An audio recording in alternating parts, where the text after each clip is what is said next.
ఓం నమో నారాయణాయ నమః. ఓం నమో నారాయణాయ నమః.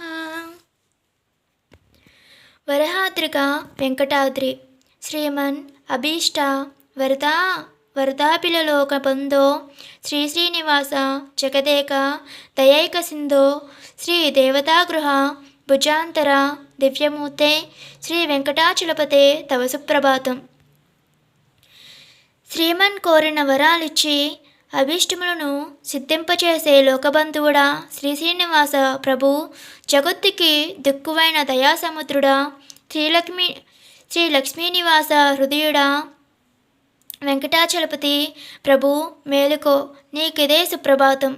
బ్రహ్మ ఇంద్రాది దేవతలు, నారద తుంబర దేవర్షులు, సనక సనందనాదులు, సప్త ఋషులు ఒక్కటిగా చేరి ముత్తకంఠంతో ఆలపిస్తున్న సుప్రభాత స్తుతి ఆలకిస్తూ చిరునవ్వుతో కన్నులు తెరిచి ప్రసన్నంగా వారిని వీక్షించాడు శ్రీనివాసుడు. ఎందరు మహాత్ములు ముక్కుముడిగా వచ్చి మేలుకొలుపు పాడి తమ దర్శన భాగ్యంతో నన్ను ఆనందింపచేస్తున్నారంటే నారదా, ఏమిటో ఆ విశేషం అడిగాడు శ్రీహరి చిరునవ్వుతో.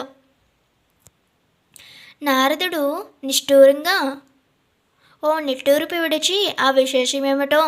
సర్వాంతర్యామివి, సర్వజ్ఞుడివి, నీకు తెలియదా నారాయణ?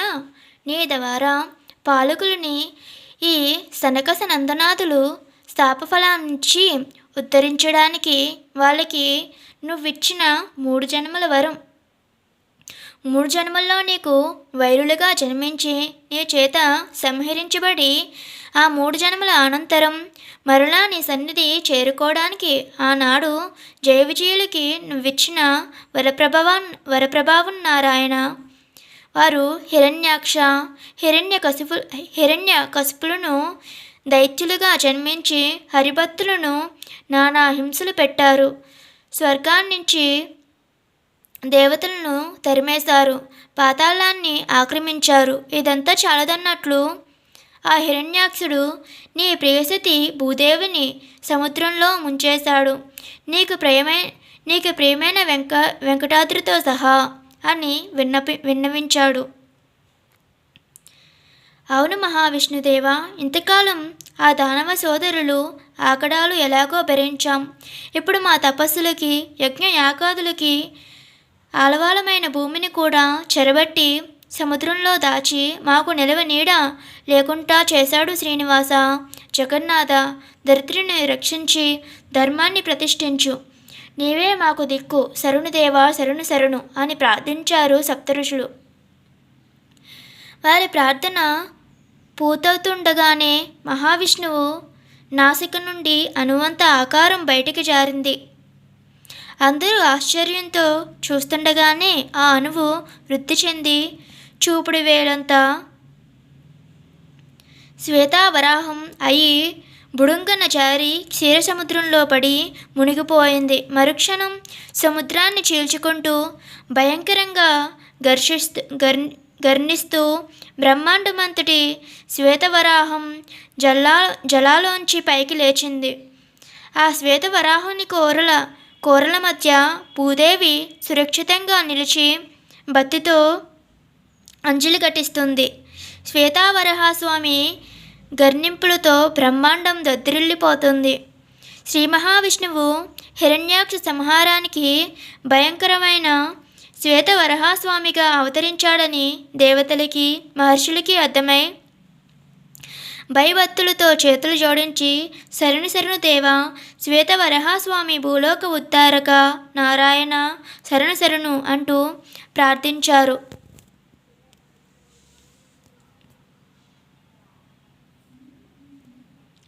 అంతలో ఓరి శ్రీహరి, నువ్వెన్ని రూపాలు మార్చినా ఈ హిరణ్యాక్షుడి చేతిలో నేటితో నీ పని హరి అని గర్జిస్తూ హిరణ్యాక్షుడి చేతిలో నేటితో నీ పని హరి గర్జిస్తూ హిరణ్యాక్షుడు జలాన్నించి బయటకొచ్చి వరాహుని మీదకి లంఘించాడు. ఇద్దరి మధ్య భీకరమైన పోరు ఆరంభమైంది. ఎవరు గెలుస్తారో నన్నంత ఉత్కంఠభరితంగా చిరకాలం సాగిన ఆ పోరులో చివరికి శ్వేతవరుహుడు ఆదానుడిని గొంతుపట్టి పిసుకుతూ తన కొరలతో వాడి వక్షస్థలం చీల్చి చంపివేశాడు. మరుక్షణం భూదేవి సమేత వరహాస్వామిపై దేవతలు పుష్పవర్షం కురిపించారు. జయ జయ ధ్వానాలు చేస్తూ శ్వేతవరహాస్వామి శాంతించి భూమిని యథాస్థానంలో నిలిపాడు.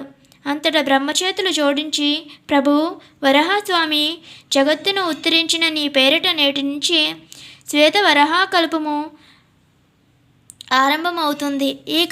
ఈ కల్పాతం వరకు నీవు ఇదే శ్వేతవరుహు రూపంలో ఈ భూమిపై నిలిచి మమ్మల్ని కాపాడు అని ప్రార్థించాడు. భూమిపై నివసించిన ఎక్కడా నవ్వుతూ ప్రశ్నించాడు వరహాస్వామి. మరుక్షణం శ్రీమన్నారాయణుడు అంతరిక్షమందు దివ్యదర్శనమిచ్చి, వరహ, నా అంశరూపుడువైన నువ్వు నా క్రీడాద్రి అయిన వెంకటాద్రిపై ఈ నీ శ్వేత వరహకల్పాంతము వరకు నివసించు. తిరుమలతో వెలుస్తున్న తొలిదైవానికైన నీ పేరిట అది వరహక్షేత్రం గాను వరహాద్రిగాను భాసిస్తుంది. తొలి పూజ, తొలి నివేదన నీకు సమర్పించిన వారికే నా దర్శనం ఆ గిరిపై లభిస్తుంది అని అనుగ్రహించాడు. నారదుడు చప్పున చేతులు జోడించి, ఆ ఆనందాద్రి, వెంకటాద్రి, గరుడాద్రి, ఇప్పుడు వరహాద్రి, ఇంతేనా? ఇక్కడితో ఆగినట్లేనా నారాయణ అని అడిగాడు విస్మయంగా. ఏమో, నువ్వు అలా భావిస్తే అలా. యద్భావం తత్పరమార్థం అని చమత్కరిస్తూ మాయమైపోయాడు నారాయణుడు. ఉలిక్కిపడ్డాడు నారదుడు. యద్భావం తత్పరమార్థమా అంటే?